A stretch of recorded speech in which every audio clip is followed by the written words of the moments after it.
Good morning everyone. आज हम worksheet number 30 करेंगे क्लास 9th की, और ये 11 सितंबर 2020 की डेट में हमें करनी है। इस वर्कशीट का टॉपिक है प्रॉपर्टीज़ ऑफ ट्राइंगल। अब प्रॉपर्टीज़ ऑफ ट्राइंगल हिंदी में हम कहेंगे ट्राइंगल के यानी कि त्रिभुज के गुणधर्म। तो इस वर्कशीट को स्टार्ट करने से पहले हम ये जानें कि what is an isosceles triangle यानी कि समद्विबाहु त्रिभुज किसे कहते हैं, क्योंकि ये वर्कशीट उसके बारे में ही है। तो जो समद्विबाहु त्रिभुज है वो आपका एक त्रिभुज है जिसमें कोई दो साइड्स की लेंथ इक्वल होती है, तो इसको हम आइसोसेलेस ट्राइंगल इंग्लिश में कहते हैं। तो इसके बारे में जो प्रॉपर्टीज़ हैं, इसकी कुछ प्रॉपर्टीज़ हम इस वर्कशीट में करने वाले हैं और उस पर बेस्ड क्वेश्चंस करने वाले हैं। तो हमारी जो फर्स्ट प्रॉपर्टी है वो हमें दी गई है एज अ थ्योरम। इसको यहाँ प्रूव किया गया है। थ्योरम आप पढ़ सकते हैं। Statement prove that the angles opposite to equal sides of an isosceles triangle are equal. इसका मतलब क्या है कि इन्हें आइसोसेलेस ट्राइंगल यानी कि एक समद्विबाहु त्रिभुज में जो बराबर भुजाएं हैं, बराबर साइड्स हैं, उनके सम्मुख कोण यानी कि सामने के कोण भी बराबर होते हैं। अगर ये दोनों साइड इक्वल हैं तो इस साइड के सामने जो ये एंगल है ये और ये दोनों एंगल्स आपके बराबर होंगे। इस थ्योरम में हमें ये प्रूव करना है। तो चलिए स्टार्ट करते हैं थ्योरम को प्रूव करना। जैसा कि आपको पहले भी बताया गया है, थ्योरम का टॉपिक तो मैंने पढ़ ही दिया है। The angle opposite to equal side of an isosceles triangle are equal, यानी कि एक समद्विबाहु त्रिभुज में बराबर भुजाओं के सम्मुख कोण बराबर होते हैं। तो किसी भी थ्योरम को हम 4 स्टेप में प्रूव करते हैं। पहला स्टेप है गिवन, हमें दिया गया है an isosceles triangle A B C in which the side A B is equal to side A C. एक समद्विबाहु त्रिभुज जिसमें दो बराबर भुजाएं दी गई हैं। टू शो यानी कि टू प्रूव, जो सेकंड स्टेप होता है थ्योरम का, हमें प्रूव करना है ये एंगल भी एंगल सी के इक्वल है। देन कंस्ट्रक्शन पार्ट की ये सब प्रूव करने के लिए हमें कुछ रचना करनी होगी जिसकी हेल्प से हम इसको प्रूव कर पाएंगे। तो हमने रचना की, जॉइन द वर्टेक्स ए, इस वर्टेक्स ए को टू डी हमने ज्वाइन किया, which is D is the mid point of B C. B C के मिड पॉइंट से हमने ए वर्टेक्स को ज्वाइन किया, यानी कि ये जो हमें ए डी मिला है ये हमारा मीडियन ऑफ द ट्राइंगल है, ये मीडियन ऑफ द ट्राइंगल है। तो ये कंस्ट्रक्शन हमने की। अब प्रूफ पार्ट जो फोर्थ स्टेप होता है, तो इसमें हम क्या करने वाले हैं, हम ए बी डी जो ट्राइंगल है ये इसको कॉन्ग्रुएंट करना चाहेंगे ए सी डी ट्राइंगल के, और कॉन्ग्रुएंसी से देन बाय सिम्प्लिसिटी ये एंगल हमारे इक्वल आ जाएंगे। तो कॉन्ग्रुएंट करना आपको लास्ट वर्कशीट में सिखाया गया है कि दो ट्राइंगल को सर्वांगसम कैसे किया जाता है। तो मैंने सबसे पहले लिखा है in triangle A B B A D and C A D, ये दो ट्राइंगल्स हमने चूज़ किए हैं। और इसमें हमें पता है जो ए बी साइड है वो ए सी के इक्वल गिवन है, B D part C D part के इक्वल है, क्योंकि by construction D is the mid point of P C and A D is the common side. दोनों ही triangles में ए डी साइड आती है, तो उसको उभयनिष्ठ हिंदी में हम कहते हैं।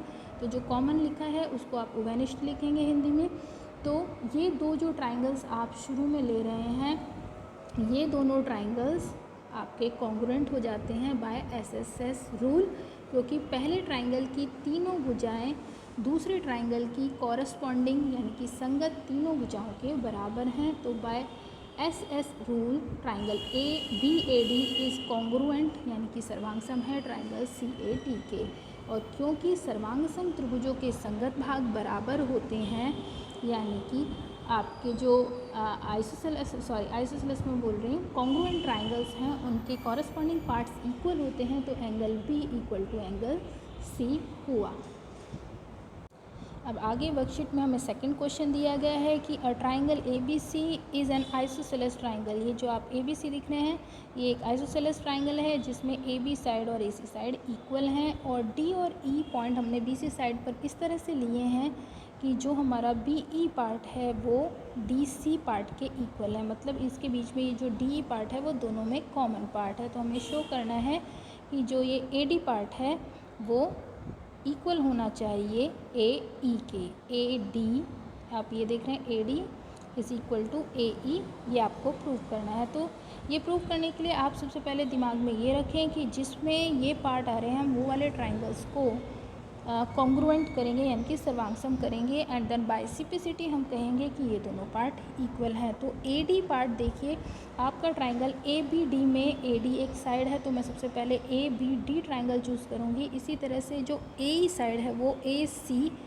ई ट्राइंगल में आ रही है, तो मैंने ए सी ई ट्राइंगल लिया। तो इन दोनों ट्राइंगल्स को अगर मैं सर्वांगसम कर दूँ, कॉन्ग्रुएंट कर दूँ, तो बाइसिपिसिटी हमारा आंसर आ जाने वाला है। तो मैं ये दोनों ट्राइंगल्स के पार्ट्स लूँगी। A B is equal to A C हमें गिवन है, एंगल सी और एंगल बी इक्वल होंगे बिकॉज,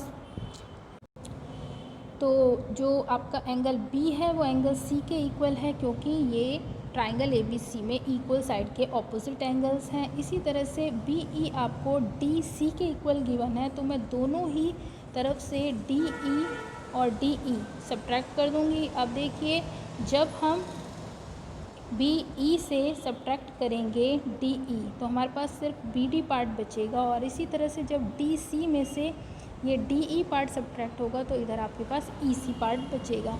तो हमने देखा इन दो त्रिभुजों में, इन दो ट्राइंगल्स में जो है आपके दो साइड आपके इक्वल आ चुके हैं, और उनका सेंटर एंगल उन दोनों ट्राइंगल साइड्स के बीच में जो एंगल है वो दूसरे ट्राइंगल के कॉरस्पॉन्डिंग एंगल के भी इक्वल है। तो ये जो ट्राइंगल हैं हमारे फर्स्ट, सेकंड और थर्ड से A B D triangle A C E triangle के सर्वांगसम हुआ by S A S congruency rule. तो उसके बाद हम कह सकते हैं कि ये जो ए डी पार्ट है ए ई के इक्वल होगा by C P C T, यानी कि सर्वांगसम त्रिभुजों के संगत भाग बराबर होते हैं। Corresponding parts of congruent triangles are equal. तो ये हमारा सॉल्व क्वेश्चन था वर्कशीट में। अब वर्कशीट के हम दोनों सॉल्व क्वेश्चन कर चुके हैं। अब हमारा क्वेश्चन नंबर 1 प्रयास कीजिए में। देखिए क्वेश्चन नंबर 1 है, दर्शाइए कि किसी समबाहु त्रिभुज के तीनों कोण 60 डिग्री के होते हैं, यानी कि प्रत्येक कोण 60 डिग्री का होता है। तो चलिए देखें इस क्वेश्चन को हम कैसे अटेम्प्ट करेंगे। तो ये क्वेश्चन कोई ज़्यादा डिफिकल्ट क्वेश्चन नहीं है, क्योंकि ये इक्विलेटरल ट्राइंगल है, समबाहु त्रिभुज है, तो इसकी तीनों भुजाएं बराबर होंगी और तीनों कोण भी बराबर होंगे। अब तीनों कोण बराबर हैं और तीनों का सम होता है 180 degree by angle sum property of triangle. तो यहाँ पे क्योंकि angle A equal to angle B equal to angle C है, तो हम इस स्टेटमेंट में बी और सी की जगह एंगल ए रिप्लेस करेंगे। तो लेफ्ट साइड में होगा 3 times of angle A is equal to 180 degree. अब दोनों साइड 3 से डिवाइड करने पर एंगल ए इक्वल टू होगा 60 degree which is equal to angle B and angle C. तो यही हमें प्रूव करना था। इसका कन्वर्स भी पूरा ट्रू है, यानी कि इसका जो विलोम स्टेटमेंट है वो भी ट्रू है कि अगर किसी त्रिभुज में तीनों एंगल बराबर हैं तो वो त्रिभुज आपका समबाहु त्रिभुज होगा, यानी कि इक्विलेटरल ट्राइंगल होगा। अब देखिए question number 2। Question number 2 try these में है, triangle A B C is an isosceles triangle in which altitude B E and C F are drawn to equal side A C and B E respectively show that these altitudes are equal. तो इस question को देखते हैं किस तरीके से solve किया जाएगा। तो यहाँ देखिए ट्राइंगल ए सी एफ में ए सी एफ ट्राइंगल आप ये देख रहे हैं, और दूसरी तरफ है आपका ट्राइंगल ए बी ई, ये वाला ट्राइंगल। तो इन दोनों ट्राइंगल्स में आप देखिए एंगल ए जो है वो आपका कॉमन एंगल है, दोनों ही ट्राइंगल्स में आ रहा है। और इस ट्राइंगल को आप कंसंट्रेट करिए, इसमें जो एंगल ई है वो आपका 90 डिग्री है। इसी तरह से दूसरे ट्राइंगल में एंगल एफ आपका 90 डिग्री है, जो कि बाय कंस्ट्रक्शन, आप कंस्ट्रक्शन नहीं ऑल्टीट्यूड्स गिवन है, तो आपको पता है ऑल्टीट्यूड 90 डिग्री बनाता है बेस पर, तो ये 90 डिग्री के एंगल होंगे। इसी तरह से जो ए बी साइड है वो ए सी साइड के इक्वल गिवन है, क्योंकि ये दोनों जो ट्राइंगल थे वो आइसोसेलेस यानी कि समद्विबाहु त्रिभुज थे। अब देखिए इसमें जो हम देख रहे हैं कॉन्ग्रुएंसी नहीं बन रही है, क्योंकि यहाँ एंगल और एक एंगल और ट्राइंगल में और ये साइड है। मतलब कॉन्ग्रुएंसी तब बनती है जब दो एंगल्स जो दूसरे ट्राइंगल के कॉरस्पॉन्डिंग एंगल्स के इक्वल हैं उनके बीच वाला साइड, यानी कि यहाँ पे ए ई साइड इक्वल होना चाहिए था दूसरी साइड के, पर अगर ये साइड नहीं है तो हमने साइड लिया है ए बी। अब देखिए ए बी पर जो दूसरा एंगल है, एक तो वर्टेक्स एंगल हुआ ए, दूसरा एंगल होगा आपका बी, तो बी एंगल इक्वल होना चाहिए, जो कि हमें गिवन नहीं है। तो आपको ये जानना चाहिए कि किसी ट्राइंगल में अगर दो एंगल इक्वल हैं, दूसरे ट्राइंगल के इक्वल हैं, मतलब दूसरे ट्राइंगल के कॉरस्पॉन्डिंग एंगल्स के इक्वल हैं, तो उनके थर्ड एंगल भी इक्वल होते हैं। तो हम एंगल ए, एंगल बी और ए बी साइड को लेते हुए इन दोनों ट्राइंगल्स में ए एस से रूल से कॉन्ग्रुएंसी करेंगे। तो ये दोनों ट्राइंगल कॉन्ग्रुएंट हुए बाय ए एस से रूल, एज हमारा एंगल जो बी है वो एंगल सी के इक्वल होगा, यानी कि A C F angle is equal to angle A B E, third angle भी इक्वल होते हैं। तो ये दोनों ट्राइंगल हुए congruent and then by C P C T हम कह सकते हैं कि जो सी एफ ऑल्टीट्यूड है वो बी ई ऑल्टीट्यूड के इक्वल होगा। अब हमारा लास्ट क्वेश्चन है कि त्रिभुज एबीसी में बराबर भुजाओं ए बी और ए सी के मध्य बिंदु क्रमशः ई और एफ अगर दिए हुए हैं तो बी एफ इक्वल टू सी ई आपको करना है।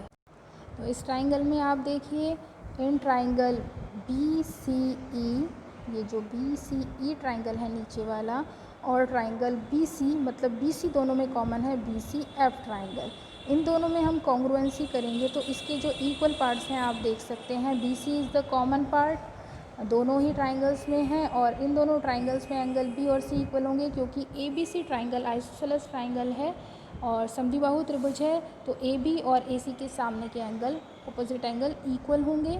Now A B is equal to A C आपको गिवन है। तो आप ये देखिए कि जो आपका ट्राइंगल है, जो आप जिसमें आप कॉन्ग्रुएंसी करना चाहते हैं, यानी कि बी सी ई को अगर आप एज्यूम करें तो उसमें ए बी साइड नहीं है, बट बी ई साइड है और B E A C A B का पार्ट है। तो हम दोनों साइड हाफ कर देते हैं इस स्टेटमेंट में। तो ए बी का जो हाफ होगा वो यहाँ से बी ई हो जाएगा as E is the mid point, और इधर से हाफ करने पर सी एफ बी ई के इक्वल हो जाएगा।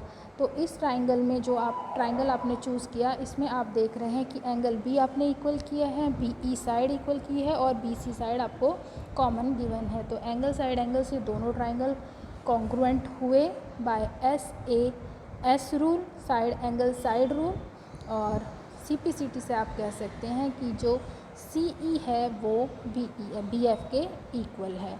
तो ये थी हमारी आज की वर्कशीट, वर्कशीट नंबर 30, त्रिभुजों के कुछ गुण। ये वर्कशीट आई होप गाइज आपको अच्छे से समझ आई होगी। अगर आपको कहीं भी वर्कशीट में कोई ट्राई दीज या सॉल्व क्वेश्चन में प्रॉब्लम है तो मुझे कमेंट बॉक्स में कमेंट करके ज़रूर बताएं, मैं आपकी प्रॉब्लम सॉल्व करने की पूरी कोशिश करूँगी। Thank you for watching my video.